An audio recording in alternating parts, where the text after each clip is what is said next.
தமிழ்ச்சோலை நேயர்களுக்கு வணக்கம். மடலேறுவேன் நான்.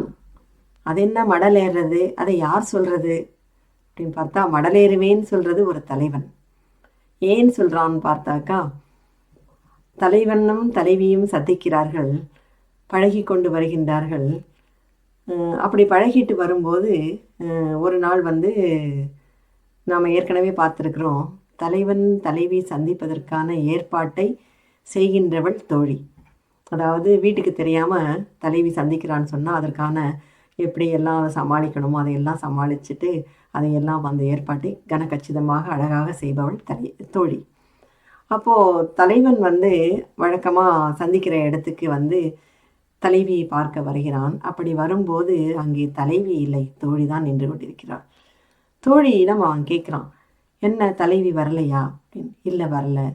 ஏன் வரலை அப்படின்னு கேட்கும்போது, நீங்கள் பழகிறது வீட்டில் தெரிஞ்சிருச்சு, அதுலேயே அவங்க தாய்க்கு முதல்ல அவங்க அம்மாவுக்கு தெரிஞ்சிருச்சு, அதனால இனிமேல் இப்படிலாம் போய் சந்திக்கக்கூடாது, இது மரியாதை இல்லாமல் போயிடும், ஊரில் எல்லாரும் பல பேர் பேசுவாங்க அப்படின்னு சொல்லிட்டு அவளை வீட்டிலேயே தடுத்து வச்சுட்டாங்க அவங்க அம்மா, அதனால் நீ இனிமேல் அவளை பார்க்கவே முடியாது அப்படின்னு சொல்கிறா தோழி. அப்போ தலைவனுக்கு ஒரு வருத்தமும் ஒரு சினமும் வருகிறது, கோபமும் வருகிறது. என்ன செய்யலாம் அப்படின்னு பார்க்கும்போது அதுக்காக அவன் சொல்கிறான் மடலேறுவேன்னு.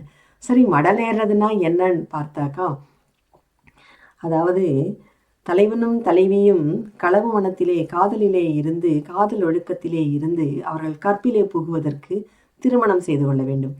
அப்படி திருமணம் செய்யணும்னு சொன்னால் 2 வீட்டு பெற்றோரும் சம்மதிக்கணும். அப்படி சம்மதிக்காத போது, அதாவது தலைவியினுடைய வீட்டில் சம்மதிக்கலை அப்படின்னு சொன்னால் என்ன செய்வாங்கன்னு கேட்டாக்கா, தலைவன் கடைசியாக ஒரு ஆயுதத்தை கையில் எடுப்பான். என்ன ஆயுதம் அதுன்னு பார்த்தாக்கா, அவன் என்ன பண்ணுவான்னு கேட்டிங்கன்னா, அதாவது பனையோலையால் பனை மட்டைகளால் செய்த ஒரு குதிரையிலே தலைவியினுடைய உருவத்தை அவன் ஒரு ஓவியமாக ஒரு படமாக வரைந்து கையிலே எடுத்துக்கொண்டு எருக்கம்பூ மாலையை அணிந்து கொண்டு அந்த பனை மட்டையால் செய்தப்பட்ட அந்த குதிரையில் அவன் ஏறிக்கொள்வான். அதை பிடித்து அந்த சிறுவர்கள் வீதி வீதியாக எடுத்துக்கிட்டு வருவாங்க. அப்படி இல்லைன்னாக்கா தலைவனுடைய தோழர்கள், இவன் தலைவிக்கு தோழி இருக்க மாதிரி தலைவனுக்கு தோழன் இருப்பான்ல, அப்படி அவனுடைய நண்பர்கள் யாராவது அதை பிடிச்சி வீதி வீதியாக எடுத்துக்கிட்டு வருவான். சொல்லவே வேண்டாம், ஊரில் ஏற்கனவே அரசல் புரசலாக தெரிஞ்சிருக்கும். இவன் தலைவியினுடைய உருவத்தையே எழுதி அதை கையில் பிடிச்சிக்கிட்டு இப்படி மடலேறி வந்தான் என்று சொன்னால் ஊர் பூரா தெரிஞ்சிடும், இவன் இந்த வீட்டிலே, இந்த தெருவிலே இருக்கின்ற, இந்த வீட்டிலே இருக்கின்ற இன்னாருடைய பெண்ணை அவன் விரும்புகிறான், 2 பேரும் பழகிட்டு இருக்கிறாங்கன்றது ஊர் பூரா தெரிஞ்சிடும். ஊர் பூரா தெரிஞ்சதுக்கப்புறம் என்ன பண்ணுவாங்க பெண் வீட்டார்? வேறு வழி இல்லாமல் அவனுக்கு அவளை திருமணம் செய்து கொடுப்பார்கள். அதாவது களவு மனமானது காதலித்தவர்கள் கற்பொழுக்கத்திலே ஈடுபடுவதற்கு கடைசியாக எடுக்கின்ற ஆயுதம் களவானது கற்பிலே தான், கற்பொழுக்கத்திலே தான் முடிய வேண்டும் என்கின்ற ஒரு அருமையான வழக்கத்திற்காக இந்த மடலேறுதல் இங்கே சொல்லப்படுகிறது. அதை செய்கின்றான் தலைவன். அதுக்கு முன்னாடி இங்கே சொல்கிறான், நான் மடலேறுவேன் அப்படின்னு தோழிக்கிட்ட சொல்கிறான். அதாவது இந்த பாடல் என்னன்னு பார்த்தா, இந்த பாடலை பாடியவர் தொல்கவிழர் என்கின்ற ஒரு புலவர். பாடலினுடைய திணை குறிஞ்சி.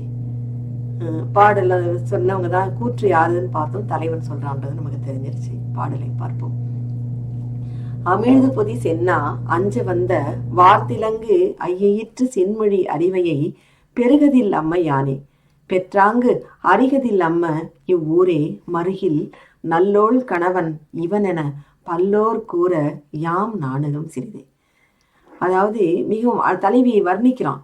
அமிழ்து போன்ற இனிமையான மொழிகளை பேசுகின்றவள், அருமையான நீண்ட கூந்தலை கொண்டவள், கிளி போன்ற மொழியை பேசுகின்றவள், மிகவும் அழகானவள் என்னுடைய தலைவி. அவளை பெறுவதற்காக நான் என்ன வேண்டுமானாலும் செய்வேன். அதாவது மடலேறுவேன் என்பதை குறிப்பாக சொல்லுகின்றான். நாணகம் சிறிதே. இந்த மாதிரி பனை மட்டையால் செய்த குதிரையில சிறுவர்கள் அல்லது நண்பர்கள் பிடிச்சு இழுத்துக்கிட்டு வர்ற தெருவில் போகிறது ஒரு நாணத்திற்குரிய ஒரு செயல்தான் இல்லையா? அதை கூட நான் செய்வேன் என்று இங்கே சொல்லுகின்றான். என்ன அப்படி செய்து நான் நல்லோள் கணவன், அந்த தலைவியினுடைய கணவன் இவன்தான் என்று ஊரில் உள்ளவர்கள் எல்லாம் என்னை பேசும்படியாக, அப்படி அவர்கள் பேசுவதற்கு, தலைவியை நான் திருமணம் செய்து கொள்வதற்கு மடலேற கூட தயங்க மாட்டேன் என்று சொல்லுகின்றான் இந்த தலைவன். என்ன நேயர்களே, நாளைக்கு வேறு ஒரு அற்புதமான பாடலோடு சந்திப்போம்.